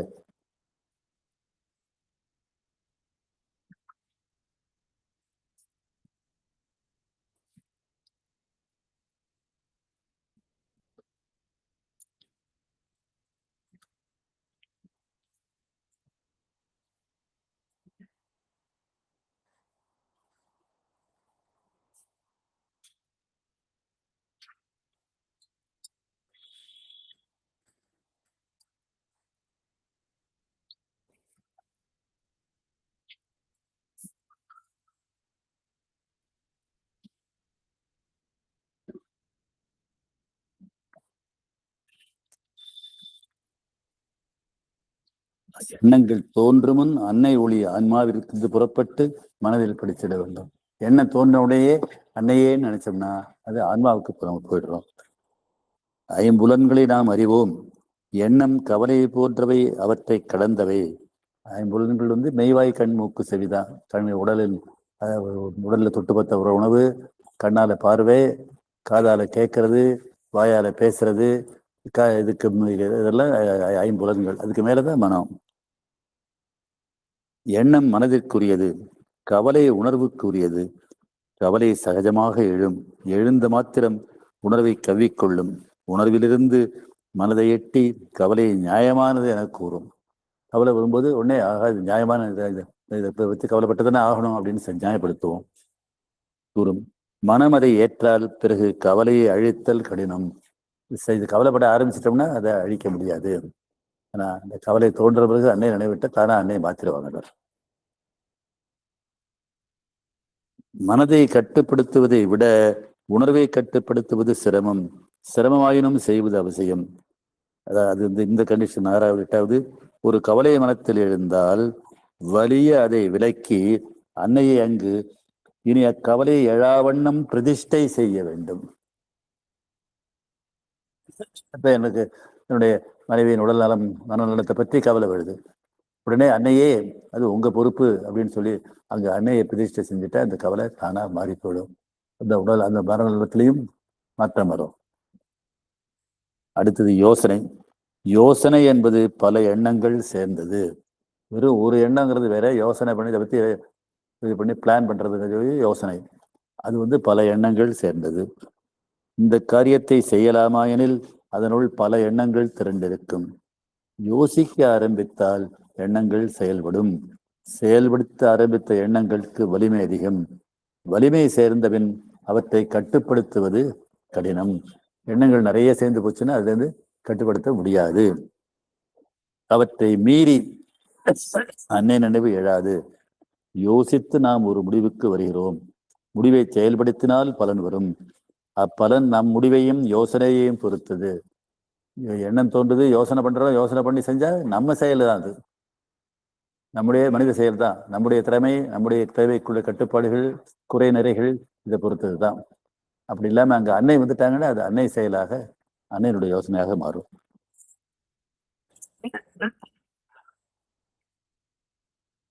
அன்னை நினைவு யோசனையற்ற மற்ற நேரங்களுக்கே உரியது என தோன்றுகிறது. இந்த மனப்பான்மையுடன் அன்னை நினைவை பெறலாம், ஆனால் இடையறாது பெற முடியாது. இதை மாற்ற வேண்டும். யோசிக்கும் பொழுது யோசனையை நம்புகிறோம். அதை நம்பினால் பலன் யோசனையால் நிர்ணயிக்கப்படும். அதாவது நம்ம அறிவை பொறுத்தது. இந்த யோசனை பண்ணி இன்னும் இப்படி செய்யலாமா அப்படி செய்யலாமான்னு யோசிக்கிறது, அதை வச்சுதான் என்ன வருது. யோசனையை விட நம்பிக்கை உயர்ந்தது. அன்னை மேல நம்பிக்கை. நாம் யோசிப்பதற்கு பதிலாக நம் முடிவை விட உயர்ந்த அன்னை முடிவை நாடுதல் சிறப்பு. நம் அறிவு சாதாரண மனித அறிவு. அன்னையின் அறிவு பிரபஞ்சத்தை இயக்கும் சக்தியின் யூனிவர்சல் கான்சியன்ஸ் சோர்ஸ் அறிவு. அதனால அதை நம்புறதுதான் புத்திசாலித்தனம். அன்னை நினைவு கூர்ந்தால் நம்பிக்கை நம்மிடமிருந்து அன்னைக்கு மாறுகிறது. அந்த யோசனை வரும்போது அன்னையை நினைச்சோம்னா நம்மகிட்டேருந்து ஸ்விட் பண்ணிடுறோம். மாறிய பின் செயல்படுவது அன்னை முடிவு. அதாவது ரகசியமே தான். நம்ம செயலா இருக்கிறத நம்முடைய அறிவுக்கும் அறிவுத்திறமைக்கும் குறைகளுக்கும் நிறைகளுக்கும் உள்ள இருக்கிற செயல்கள், எண்ணம், பேச்சு அனைத்தையும் எல்லா செயல்களுக்கும், எல்லா எண்ணங்களுக்கும், எல்லா காரியங்களுக்கும் அடிப்படையான பிரபஞ்ச சக்தியாக அன்னைக்கு மாற்றுறது தான் இடையராத அன்னை நினைவுடைய இது. அன்னைக்கு மாறுகிறது. மாறிய பின் செயல்படுவது அன்னை முடிவு, நம்ம செயல் இல்லை. அது பெரியது. அதை நம்பினால் யோசனையை விலக்கி அன்னையை நினைவு கூற வேண்டும். இது இந்த அடுத்தது. ஒரு யோசனை மனதில் தோன்றினால் இதை யோசிப்பதை விட அன்னையை நினைப்பதால் யோசனையால் ஏற்படும் பலன் முழுவதும் ஏற்படும் என்று அன்னையை நினைக்க வேண்டும். நம்ம பிளான் பண்ணி யோசிச்சு பண்ணி நினைக்கிறத விட அந்த யோசனை ஆரம்பிக்கும் போது என்ன நினைச்சிட்டாக்கா அது அதனோட சிறந்த பலன் தானா வரும்னு நினைக்கணும். நாம் செய்யும் காரியங்களை நாம் ஆரம்பிக்கிறோம், செய்கிறோம், அதற்கு வரும் பலனை பெறுகிறோம். சமர்ப்பணம் செய்தால் அன்னையின் பலன் வருகிறது. அதை விட உயர்ந்த நிலை ஒன்று உண்டு. காரியத்தை பல பாகங்களாக்கி ஒவ்வொரு பாகத்தையும் சமர்ப்பணம் செய்தால் காரியம் பெரிய அளவில் அன்னை பலனை அளிக்கும். இது இன்னொரு முறை. நிறைய அப்பா சொல்லியிருக்கிறார். செய்யறதை எடுத்து பிரித்து ஒரு காரியம் செய்யும் பொழுது அதை பல பாகங்களாக ஆக்கி ஒவ்வொரு பாகத்தை நினைக்கு முன்னும் மனம் அன்னையை நினைக்க வேண்டும். ஒரு என்னை பொறுத்த வரைக்கும் ஒரு புஸ்தகம் எழுதுறது, புஸ்தகம் தொல்காப்பியத்தை பற்றி நான் புஸ்தகம் எழுதுறேன். தொல்காப்பியத்தை படிக்கிறேன், அது ஒரு பகுதி. படித்து குறிப்பெடுக்கிறேன், அது அடுத்த நிலை. இந்த குறிப்புகளை கட்டுரையாக எழுத ஆரம்பிக்கிறேன். அதை சாப்டர்ஸாக அத்தியாயங்களாக பிரிக்கிறேன். இதெல்லாம் அந்த பாகங்களை எல்லாவற்றையும் குறிப்பெடுத்து அதை அன்னைக்கு சமர்ப்பணம் பண்ண அன்னை அதில் செயல்படுவாங்க. அன்னையாக ஒரு காரியம் செய்யும் பொழுதும் அதை பல பாகங்களாக்கி ஒவ்வொரு பாகத்தை நினைக்கும் முன்னும் நானும் அன்னை நினைக்க வேண்டும். இதே மாதிரி வேலை செய்யறதா இருந்தாலும் சரி, நான் சொன்ன மாதிரி சமையல் செய்யறதா இருந்தாலும் காய்கறி நறுக்கிறதுல இருந்து அடுப்புல வைக்கிறதுல இருந்து அதை ஒண்ணா நினைச்சு அன்னைக்கு சமர்ப்பணம் பண்ண அங்க அன்னை சின்ன விஷயமா தோன்றும். இல்லை, அது இந்த அன்னை நினைவோடு செஞ்ச பொருள் வித்தியாசமா இருக்கும். அது அடுத்தது. நமக்கு பிரச்சனைகள் வர்றதுல நிறைய விஷயங்கள் கடந்த கால நினைவுகள்.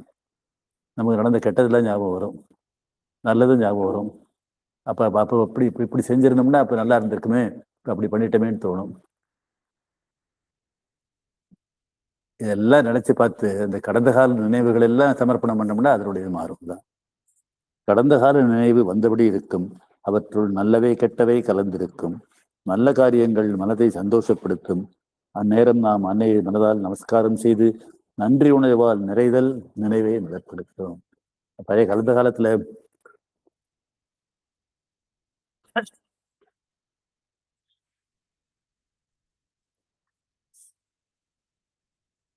நமக்கு நடந்த எல்லா நல்ல காரியம் நினைவுக்கு வந்தாலும் உடனே அன்னையை மனதால் நமஸ்கரித்து நெஞ்சால் நன்றியை உணர வேண்டும். நான் சொல்லியிருக்கிறேன், அன்னை வந்த பிறகு எனக்கு ப்ரமோஷன் வர்றதுக்கு தடைப்பட்டது. அதற்கு கரியர் அட்வான்ஸ்மெண்ட்னு சொல்லி 6 ஆண்டுகள் இணை பேராசிரியராக வேலை பார்த்தவங்களுக்கு ப்ரமோஷன் வரணும். ஆனா நான் 5.25 வருஷத்துல இருக்கும்போது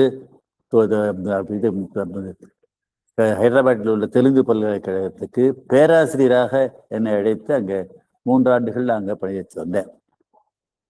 எப்போதுமே அயல் பணி டெபுடேஷன் சொல்றது எல்லாருமே செஞ்சாலும் இங்க வேலை செய்யறதா தான் இருக்கும். அந்த கரியர் அட்வான்ஸ்மெண்ட் இன்டர்வியூக்கு கூப்பிடும்போது அந்த அந்த செக்ஷன்ல இருக்கிற அந்த சூப்பரண்டென்ட்னு அதை சேர்க்க முடியாது, 5.25 ஆண்டு தான் இவருக்கு இருக்குது, அதனால இவருக்கு அந்த இதுக்கு வர்றதுக்கு எலிஜிபிலிட்டி இல்லை அப்படின்னு சொல்லிடுறாரு. அந்த 5 ஆண்டுகள் தான் இருக்குன்னு சொல்லி 5.25 ஆண்டுகள் தான் இருக்கு, 6 ஆண்டுகள். ஆனால் நான் போய் பார்க்குறேன், அந்த சமயத்தில் விசியும் இல்லை, செயலாளர் ரிஜிஸ்ட்ராராக இருக்கிறவர் என்னுடைய நண்பர் தான், எதிர் வீட்டுக்காரர் தான். நான் என்ன செய்ய முடியும் பாலு அவர் இல்லைன்னு சொல்கிறாரு. அப்போ நான் சொல்கிறேன், அந்த இவங்களை கேளுங்க, அவங்களுக்கு ஃபினான்ஸ் ஆஃபீஸர்னு கவர்மெண்ட் ஆடிட்டுக்காக வச்சுருப்பாங்க, அவங்க இவாங்க இதில் கொடுத்துருந்தாலும் கூட இங்கே இருக்கும்போதே ப்ரமோஷன் பேப்பர் ப்ரமோஷன் கொடுத்துட்ருப்பாங்க அவங்க வெளியில் போனாலும் கூட, அதனால செய்யணும்னு கேட்டு பாருங்கன்னு சொல்கிறேன். சொல்லிட்டு நான் வந்துட்டு அப்போ நான் சொல்கிறேன், எனக்கு உரியதில்லாததை என்னை கூப்பிட்டு என்னை பேராசிரியராக அங்கே 3 ஆண்டு கொடுத்தா அன்னை, எனக்கு உரியதை இருக்காங்கன்னா அதுக்கு ஏதோ காரணம் இருக்கலாம் அப்படின்னு சொல்லிட்டு நான் அப்போ பாண்டிச்சேரிக்கு போயிடுறேன். சமாதி தரிசனத்துக்காக போகிறேன். சமாதிக்கும் போயிட்டு அப்பா அப்படின்னு பார்த்துட்டு அடுத்த நாள் நண்பர் நெடுமாறன்கிறவருக்கு கும்பகோணத்தில் திருமணம். நான் இங்கே வராமல் அங்கே போகிறதா நான் சோழன் எக்ஸ்பிரஸில் கடலூரில் ஏறிடுறேன். இங்கே நான் போய் அன்னைக்கு ரிஜிஸ்டாரை பார்த்துட்டு வந்த பிறகு அவரை இன்னொரு பேராசிரியரில் கன்சல்ட் பண்ணிட்டு இருந்தாக்க, இல்லை அதையும் சர்வீஸ் சேர்த்துக்க வேண்டியதான் சொல்லிடுறாங்க. இன்டர்வியூ லெட்டர் ரெடி ஆகிட்டுது, ஆனால் நான் ஊரில் இல்லை. என்ன செய்ய, எப்படி கூப்பிடுறது, என்ன எப்படி அப்போ செல்ஃபோன் இல்லாத காலம் அது. அந்த இப்போ அந்த நண்பரை பக்கத்தில் இருந்த தலைவராக துறை தலைவராக இருந்த பக்கத்தில் விசாரிச்சிருக்கிறாரு. இதுமாரி அவர் நெடுமாறன் தன்னுடைய திருமணத்துக்கு அவர் கும்பகோணத்துக்கு வருவேன், சோழனில் வருவேங்கிறத அவர்கிட்ட சொல்லியிருக்கிறாரு. ரயில்வே ஸ்டேஷனுக்கு அந்த சோழன் எக்ஸ்பிரஸுக்கு 9 பெட்டிகள் உண்டு. இந்த 9 பெட்டிக்கும் ஒருவராக அந்த இப்போ ஹெட் ஆஃப் தி டிபார்ட்மெண்ட்டு மற்ற நண்பர்களாக இருக்க பேராசிரியர்கள், அட்டெண்டர், கிளார்க்கு இவங்க எல்லாரும் வந்துடுறாங்க. நான் வரும்போது என்ன அறியாமல் நான் சிதம்பரம் ஸ்டேஷன் வரும்போது அப்படி வாசப்பட்டு இருந்தேன். தலைவராக இருந்தவர் என்ன பாபு கீழே இறங்குங்க வாங்கன்னு சொல்கிறாங்க. நான் உடனே புரிஞ்சுட்டேன்.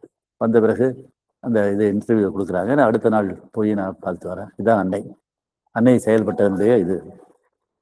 அதனால இந்த காரியம் அன்னைக்கு வந்தாலும் அன்னையை மனதால் நமஸ்கரித்து நெஞ்சால் நன்றியை உணர வேண்டும். இந்த கடந்த காலத்தில் வரும்போது அதில் நடந்த நல்ல கட்டங்களில் நல்லதை தான் நினைக்கணும், நல்லது இல்லாத விட்ட நினைக்கக்கூடாது. நல்ல காரியம் அன்னை வந்தாலும் உடனே அன்னையை மனதால் நமஸ்கரித்து நெஞ்சால் நன்றியை உணர வேண்டும். அதே மாதிரி தான் சொல்லியிருக்கிறேன். மனைவிக்கு 6 ஆண்டுகள் சம்பளம் வராமல் இருந்தது. இந்த வழக்கு கீழ் தலைமை ஆசிரியை விட்டு கீழே இறக்குனது, தலைமை ஆசிரியர் இறக்குனது தவறுன்னு சொல்லி கீழ் கோர்ட்டில் ஜட்ஜி கொடுத்தாங்க. இது நிர்வாகம் ஹைகோர்ட்டுக்கு அப்பீல் போச்சு. அப்போதான் நைட்டு வந்திருக்கிறோம். ஹைகோர்ட்டில் இருக்கிற ஜட்ஜு அவராகவே தலைமை ஆசிரியரை விட்டு இருக்கிறதுங்கிறதா கேள்வி. துணை இது அடுத்த பிஜி ஆசிரியர் சம்பளம் கொடுக்காம இருந்தது தவறு. 15 நாட்களுக்குள்ளே ஆர்டர் போட்டு அவங்களுக்கு சம்பளம் கொடுக்கப்பட வேண்டும், இல்லைன்னா கோர்ட்டை அவமதித்ததாக சொல்லுவேன் என்று சொல்லி சென்னையிலிருந்து டைரக்டர் ஆஃபீஸ்லேருந்து ஒரு கிளார்க் ஆர்டர் கொடுத்துட்டு போகிறாங்க. இது அன்னை செயல். இது போன்ற அன்னை செயல்பாடுகளை எல்லாம் நினைத்து நன்றி சொல்லணுதா. அன்னையை மனதால் நமஸ்கரித்து நெஞ்சால் நன்றியை உணரணும். இந்த நன்றி ரொம்ப முக்கியம். நம்முடைய 34வது ஆண்டு விழாவுக்கு நன்றி அறிதலை பற்றி தேவராஜன் பேசினார். அந்த பேச்சை முழுமையாக பேச முடியல. நன்றியை பற்றி அப்பா நிறைய எழுதியிருக்கிறாங்க. அன்னை அமரகதைகள்ங்கிறதுல நன்றிங்கிறது ஒரு தெய்வீக சக்தின்னு சொல்லி ஒரு இது தேவதைகளின் மாநாடு நடந்தது. கல்விக்குரிய தேவதை, செல்வத்திற்குரிய தேவதை, வீரத்துக்குரிய தேவதைகள் அவர்களாக இருந்தாங்க. எல்லாம் அழகழகா ட்ரெஸ் பண்ணியிருந்தாங்க. ஒரு தேவதை எளிமையாக ஒரு வெள்ளை உடையில வந்தது. அவங்களுக்கு என்ன தேவதைன்னு மற்ற தேவதைகளுக்கே தெரியல. பண்ணதும் நீங்க யாருன்னு கேட்டதும் நான் கிராட்டிடியூடு நன்றின்னு சொல்லிச்சான். என்ன பொருள்? நன்றி ஒரு தெய்வீக சக்திங்கிறத காட்டுது. அந்த நன்றியை முன்ன நன்றி நினைக்க நினைக்க நம்ம வளர்ச்சி கூடும். அதுதான் முக்கியம். அடுத்தது நினைவு பத்தி அடுத்தது. கெட்டவை நினைவுக்கு வந்தால் மனம் வேதனைப்படுகிறது. வேதனைப்பட்டாலும் வருத்தப்பட்டாலும் நடந்தவை கெட்டவை வலுப்படும். அதனால கெட்டதா இருந்தாலும் அதை நினைச்சுப்படுது. அங்கேயும் அன்னையை நினைக்கணும். அது ஸ்ட்ரெங்தன் ஆகும். நாம் எப்பொழுதும் உணர வேண்டிய ஒரே உணர்வு சந்தோஷம்தான். கெட்டவை நினைவுக்கு வந்தால் சந்தோஷம் எப்படி வராதே. அது அவ்வளவு கெடுதல் நடந்துட்டேன்னு தோணும். கெட்டவை பல காரணங்களுக்காக நடக்கின்றன. பின்னால் வரக்கூடிய பெரிய கெட்டதை தவிர்க்க நாம் உணர வேண்டிய வழி உணர, நம்மை விட்டு விலக்க வேண்டியவர்களை விலக்க. வாழ்க்கையில கெட்ட நடக்கிறதுங்கிற அன்னை அறிவுல அது மூலமாகவும் நன்மை விளைவுங்கிறது அப்பா நிறைய இருக்கிறார். அதனால கெட்ட நடக்கிறதுனால கெடுதல் எல்லாமே கெடுதல் இல்லை என்பன போன்ற பல காரணங்களுக்காக அவை நடப்பதை நாம் அறிந்து வருத்தப்படுவதையும் வேதனைப்படுவதையும் மாற்றி நமக்கு ஏன் அவை நடந்தன புரியவில்லை, எனவே வருத்தப்படுவது சரியில்லை என்று முடிவு செய்தால் சரி, அப்படியும் நான் நிகழ்ச்சியை மனதை விட்டு அகலவில்லை என்று வரலாற்றை சமர்ப்பணம் செய்ய வேண்டும். அதை அன்னைட்டு கெட்டதை பத்தி நினைச்சு அப்படி நடந்துட்டுதேன்னு சொல்லிட்டு இருப்போம். அப்படி நினைச்சு நடக்காம அதை அன்னைட்ட சமர்ப்பணம் பண்ணணும். நமக்கு நடந்த எந்த கெட்டது நினைவு வந்தாலும் அந்நினைவை சமர்ப்பணம் செய்த வேண்டும். அப்ப அது அன்னைட்ட போயிடுது. நமக்கு பலர் பற்றிய நினைவுகள் வந்தபடி இருக்கின்றன. ஒருவரை பற்றி நினைத்தால் அவ்வழியே பல நிகழ்ச்சிகளுக்கு ஓடுகிறது. ஓடிய பின் அன்னை நினைவு விலகும். அதனால யாரை பத்தி நினைச்சாலும் பல தொடர்பு இருக்குது. அங்க அன்னை தான் நினைக்கணும். யாரையும் நினைப்பது விட அன்னையை நினைப்பது மேல் என மனத்தை மனிதரிடமிருந்து அன்னைக்கு மாற்ற வேண்டும்.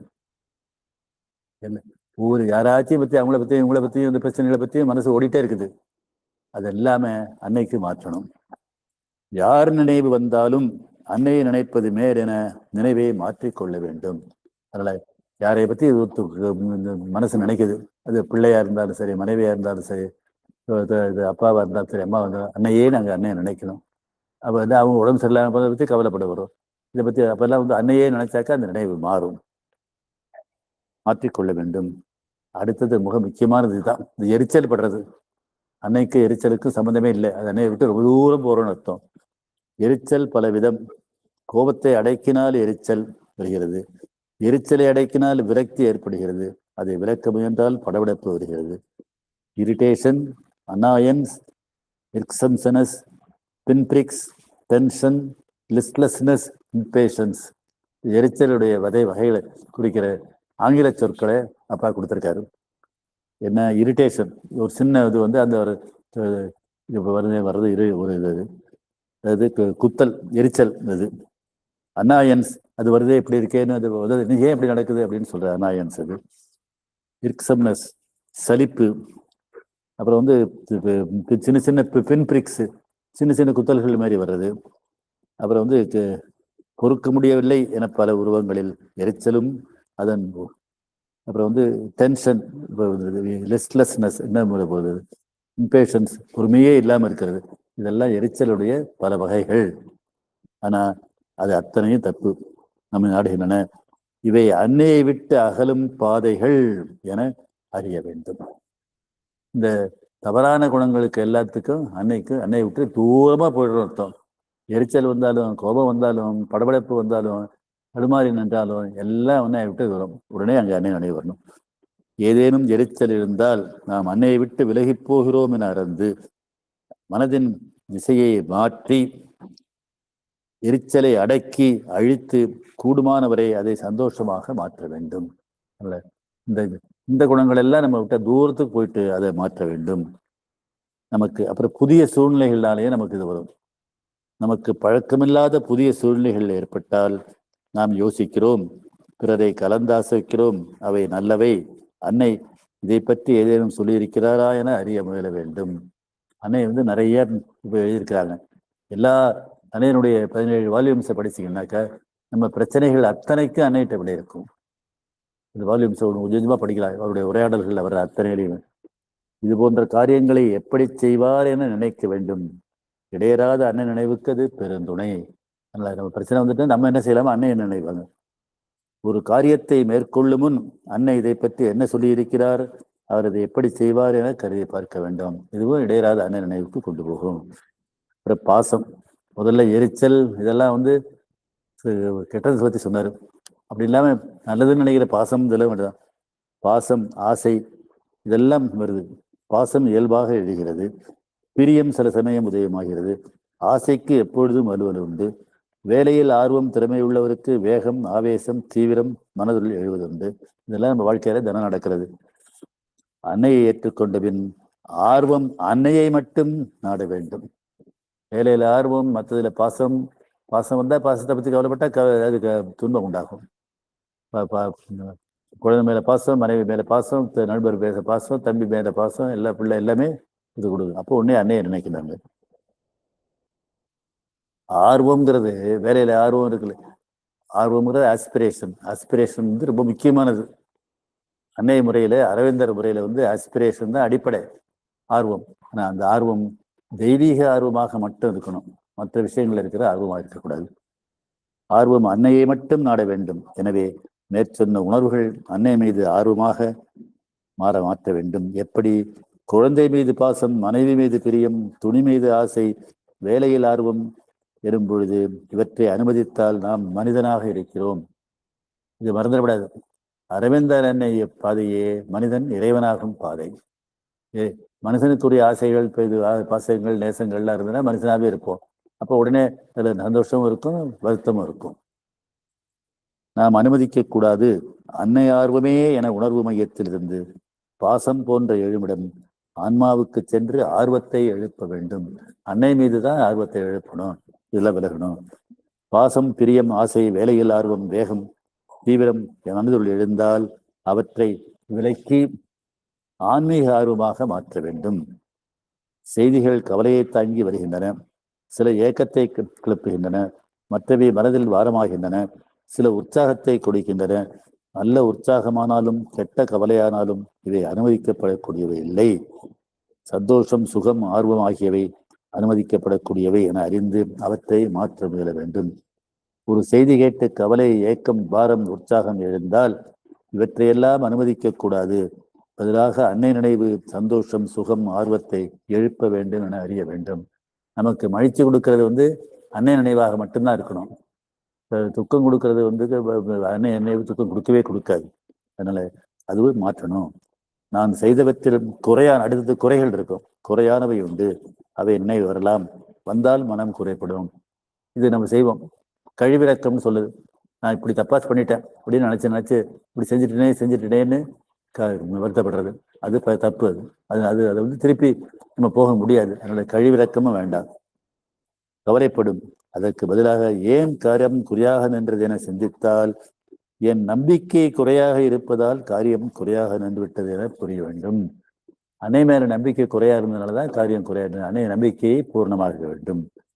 குறையான காரியங்கள் நினைவு வரும்போது கவலை ஏற்பட்டால் நம்பிக்கை குறையாக இருக்கிறது என அறிந்து அன்னை நினைவை நம்பிக்கை வளரும் வகையில் கொண்டு வர வேண்டும். அடுத்தது கோபம். இது கோபம் வரவே கூடாது. கோபம் வந்தபடி இருக்கும். அதேபோல் பிரியம் எழுந்தபடி இருக்கும். கோபம் பொல்லாதது, பிரியம் நல்லது. நாம் எக்காரணத்திற்கு கோபப்பட்டாலும், யார் மீது கோபப்பட்டாலும் நஷ்டம் நமக்கு என்று தெளிவிருந்தால் கோபம் தணியும்.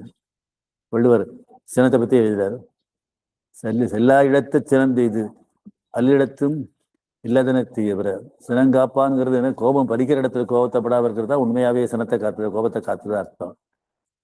எல்லா இடத்துலையும் கோபம் பலிக்காத இடத்துல நம்மளை விட பெரியவங்க கிட்ட பண்ணா அவங்க நம்மளை தண்டனை கொடுத்துருவாங்க. அப்படி இல்லாம நமக்கு உள்ள அடங்கினவங்க கிட்ட கோபப்பட்டாலும் அதனால கெடுதல் தான் வரும். அதனால எந்த சினமென்னும் சேர்ந்தாரை கொல்லின்னு சொல்லுவார். அந்த கோபப்பட்டவங்க மற்றவங்களை எல்லாம் கஷ்டப்படுத்துருவாங்க. அதனால அதை விட்டு விலகியே ஆகணும். அதனால எக்காரணத்திற்காக கோபப்பட்டாலும், யாருமே மீது கோபப்பட்டாலும் நஷ்டம் நமக்கு. அதனால வர்றது நமக்கு தான் என்ற தெளிவிருந்தால் கோபம் தனியும். தனிந்த கோபம் தணலாக நிற்கும். கோபம் இருக்கு, என்ன சொல்லாம இருக்கா, பேச உள்ள இருந்துகிட்டே இருக்கும். அன்னை நினைவு குளிர்ந்த தென்றல். அன்னையை நினைத்தால் தனிந்த கோபம் குளிர்ந்து அடங்கும். அதனால கோபம் வரும்போது உடனே அன்னையேன்னு அன்னை ஞாபகம் வரணும். அன்னையிட்ட நினைச்சிட்டோம்னா குளிர்ந்து கோபம் தனிந்து கொள்ளும். கோபம் இருக்கும் வரை அன்னை நினைவு நிலைக்காது. கோபத்துக்கு அன்னை நிலைக்காது. நான் இது பல முறை சொல்லியிருக்கிறேன். விவேகானந்தத்தை ஒருத்தர் நியாயமான கோபம், ஜஸ்ட் ஆங்கர்னு சொன்னாராம்.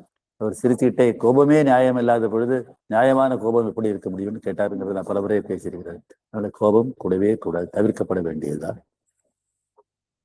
இருக்கும் வரை அன்னை நினைவு நிலைக்காது என்பதால் கோபம் எழும் பொழுது அன்னையை நினைவுபடுத்துதல் நலம். பிரியம் நல்லது. அதே போலதான் இங்க அன்னைகிட்ட பிரியமும் அப்படித்தான். அதையும் தாண்டி வரணும். அன்பு வேற, பிரியம் வேற. Attachment, பிரியம்ங்கிறது attachment. அட்டாச்மெண்ட் இருந்தா வருத்தம் வரும். அப்படி இல்லாம அன்னை அன்புங்கிறது இறைவனுடைய அன்பு. பிரியம் நல்லது, கோபத்தை போல் பொல்லாததல்ல. ஆனால் யார் மீது பிரியம் எழுகிறதோ, எது மீது பிரியம் எழுகிறதோ அதை நோக்கி நம்மை அழைத்து செல்லும். அதனால அதை மாத்தி அன்னையை நோக்கி போகணும். பிரியம் வளர்ந்தால் அப்பொருளோடு நாம் ஐக்கியம் அடைய வேண்டி வரும். இது அன்னையை நினைக்கவோ அடையவோ இடையராது நினைக்கவோ பயன்படாது. அட்டாச்மெண்ட்டுங்கிறது எது மூலமும் இருக்கக்கூடாது. அதனால யார் மீது கோபம் பிரியம் வந்தாலும் அதை விட அன்னை நினைவு சிறப்பு என அதை நினைக்க வேண்டும். நல்லது கெட்டதுங்கிறதையும் பிரியங்கிறதையும் தாண்டி அன்னைட்ட வரணும். மனம் பக்குவப்படவில்லை என பொருள். மனம் பக்குவப்பட பல வழிகளோட அவற்றுள் சிறந்தது அன்னையை நினைப்பது. அதை விட சிறந்தது பழிவாங்கும் எண்ணத்தையும் அதனுடன் சேர்ந்த மகிழ்ச்சிகளையும் சமர்ப்பணம் செய்து பிறகு அன்னையை நினைப்பதாகும். இதுவரைக்கும் சொன்னதை விட இது மோசமான எண்ணம். நமக்கு ஒருத்தவங்க கெடுதல் பண்ணிட்டாங்க, நம்ம வாய்ப்பை கெடுத்துட்டாங்க, நடக்க வேண்டிய நல்லதை எடுத்துட்டாங்க. அவங்களை என்னமா பழி வாங்கலான்னு நம்ம மனசு யோசிச்சுட்டே இருக்கோம். அதுக்கு அன்னைகிட்ட இடமே இல்லை. அன்னைகிட்டே ரொம்ப தூரம் நம்ம போயிட்டோம்னு அர்த்தம். பழிவாங்க எண்ணத்தோன்னா அந்த எண்ணத்தை மாற்றியே ஆகணும். கடந்த கால பழிவாங்கும் நினைவுகள் எழுந்தால் நாம் அன்னையை நெருங்க முடியாத தூரத்தில் உள்ளோம்னு அர்த்தம். அன்னைகிட்ட கூட போக முடியாது, மனசை வரவே கூடாது. அதை அன்னைகிட்ட ஒப்படைச்சிடணும். பழிவாங்கும் நினைவை அன்னை நினைவால் மாற்ற வேண்டும் சொன்னாலே அன்னையேன்னு உடனே நினைக்கணும். இது எல்லாமே இந்த 20 இதுவும் சேர்ந்ததுதான் இடையராத நினைவு. ஒரே ஒரு வார்த்தை கூட அன்னை நினைவு இல்லாமல் பேசக்கூடாது. அன்னையை நினைச்சுதான் செய்யணும். அசைந்தால் அந்த இடத்துல அன்னையை பார்க்கணும். குரல் கேட்டால், ஒலி கேட்டால் அந்த இடத்துல அன்னையை பார்க்கணும். நம்ம செய்யற செயல்களை எல்லாம் அன்னையை நினைச்சு செய்யணும். அப்படிங்கிறத இப்போ 20 பார்த்தோம். அப்ப நம்ம அறியாம நம்ம இடையராத அன்னை நினைவுல இருக்கிறோம். எப்போதுமே நம்முடைய அன்னையிட்ட நினைவுல தான் இருக்கிறோம். அப்ப நம்ம உயர்ந்த நிலைக்கு போறோம். இது அடுத்த நிலை என்ன கொண்டு போகும்? இடையராத அன்னை தரிசனத்துக்கு கொண்டு போகும். இடையராத நினைவு சித்தியாகும். இதெல்லாம் அது சித்தித்தால் அடுத்த கட்டத்தில் இடையராத தரிசனம் சித்திக்கும். நமக்கு அன்னையை நம்மகிட்ட எப்போதுமே இருந்துட்டு இருப்பாங்க. நம்ம அன்னையின் உணர்வுலேயே இருப்போம். அன்னையினுடைய உணர்வு என்ன? ஆனந்தம். அன்னை மந்திரம் ஓம் ஆனந்தமயி சைத்தன்யமயி சத்தியமயி பரமே. ஆனந்தமயமானவர், சத்தியமயமானவர், எல்லாவற்றையும் உயர்ந்தவர். அந்த உயர்ந்த நிலையில அன்னை இருக்கிறாங்க. அது அந்த இடையராத தரிசனம். இடையராத அன்னை நினைவை பயன்படுத்தினோம்னா இடையராத தரிசனம் சித்திக்கும். அதன் விளைவுகள் பரமாத்மா, பிரபஞ்சத்தின் ஆன்மா, ஜீவாத்மா தரிசனம் கிடைக்கும். நமக்கு ஆத்ம தரிசனம், இறைவனையே உணரும் திறமை வரும். நம்முடைய ஜீவாத்மாவை நம்ம தரிசிக்க முடியும். சர்வம் பிரம்மம் என்பதை ரிஷிகள் கண்டபின் கீதையே முதலாக இம்மூன்று புருஷர்களையும் பிரித்து தத்துவத்தை விளக்கியதாக பகவான் எழுதுகிறார். ஆத்ம தரிசனம் மோட்சம். பரமாத்மாவை ஜீவாத்மா ஒன்றி பரமாத்மாவை அடைவது பூர்ணயோக சித்தி. பரமாத்மாவோட ஒன்றுபடுறதுதான் பூர்ணயோகத்தினுடைய, அரவிந்தர் யோகத்தினுடைய சித்தி. நம்ம இறைவனோட தத்துவப்படி நாம் இறைவன், நமக்குள் இறைவன் இருக்கின்றார். ஆனா நம்முடைய குறைகள் நிறைகள் எல்லாம் இறைவன், நாம் உறைவன் என்பதை உணர முடியாமல் செஞ்சிட்டு இருக்குது. இந்த வழியை நாம் இறைவன் உணர்வதற்கு உதவி செய்யும். அதற்கு அடிப்படை இடையராத தரிசனம். இதற்கு முன் நிலை இடையராத அன்னை நினைவு. இடையராத அன்னை நினைவு வந்தா அது இடையராத தரிசனத்துக்கு கொண்டு போகும். பார்க்கறதெல்லாம் பார்க்க நான் சொன்னாதான்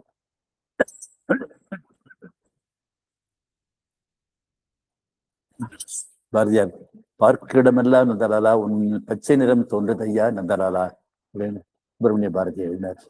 பார்க்கறதெல்லாம் அன்னையா தெரிவாங்க. அன்னையை தவிர வேற ஒண்ணும் இல்லை. அதான் ஒண்ணு சத்தியம். அன்னைதான் இத்தனையுமாக ஆயிருக்கிறார்கள். அப்ப அது தெரியும். இது சித்திக்கு ஒரு அடைவது ஒரு சித்தி. அதுக்கு அடிப்படை இடையராத தரிசனம், அதற்கு முன்னிலை இடையராத அன்னை நினைவு. சித்திதற்கு பல்வேறு அடையாளங்களுள் அவற்றுள் ஒன்று நினைவறையாத ஆன்மை எழுச்சி. ஆன்மா எப்பொழுதும் மேலே தூண்டி நிற்கும், நம்மை ஆனந்தத்தில் வைத்துக் கொண்டிருக்கும். ஆனந்தம்தான் பிரம்மம். இதுவும் பலமுறை சொல்லியிருக்கிறேன். உபநிஷத்துல தவம் செஞ்சு வருணனுடைய மகன் வாருணி தவம் செஞ்சு முதல்ல அன்னம் பிரம்மம்னு சொல்றான். அன்னம்னா ஜடம், இன்னும் போய் தவம் செய்யணும்னு சொல்றாரு. போயிட்டு பிராணக பிரம்மம்னு சொல்றான், உயிர், இன்னும் போய் தவம் செய்யணும்னு சொல்றாரு. போயிட்டு மனஸ் பிரம்மம்னு சொல்றான், என்ன தவம் சார். அப்புறமா ஆனந்தோ பிரம்மம்னு சொன்னதும் பதில் சொல்ற. ஆனந்தம் தான் பிரம்மம், தான் சச்சிதானந்தம், தான் இறைவன். எத்தனையோ புண்ணிய காலத்தினால அடிக்கடி சொல்ற மாதிரி நமக்கு அன்னையை தெரிஞ்சுக்கிற பாக்கியம் கிடைச்சிருக்கு. கருமையப்பா நமக்கு குருவா கிடைச்சிருக்கிறாரு. அவருடைய நூல்களை படிப்போம். நான் முதல்ல சொன்ன மாதிரி இந்த அருளமுதம் என்ற நூல் மிக முக்கியமான நூல். அப்பாவுடைய நூல்களில் மிக மிக முக்கியமான நூல்கள். அதுல அந்த நண்பர் வழிபாடுங்கிற 120 பக்க கட்டுரை மிக முக்கியமானது. அதுலதான் அதன் இறுதியில் தான் இந்த இடையராத அன்னை வருது. அருளமுதம் நடுப்புற புஸ்தகம் இல்லாமல் இருந்தது, இப்ப மறுபடியும் வெளியிட்டு இருக்கிறாங்க. அந்த புத்தகம் இப்ப மாம்பலம் தியான மையத்தில் கிடைக்குது. வேண்டியவர்கள் சொன்னா நானும் இங்கே வரவழைச்சு நான் கொடுக்குறேன். அன்னை தெரிந்து கொண்ட நாம், திரு கருமியப்பா அவர்களை குருவாக கொண்ட நாம், அன்னையை தெரிந்து கொண்டதன் பூரண பலனையும் நாம் அடைவோம். இடையராத நினைவில் இருப்போம், ஆனந்தமயமாக இருப்போம். நன்றி. இது ஆஃப் பண்ணுமா மடி பாப்பா இருந்தா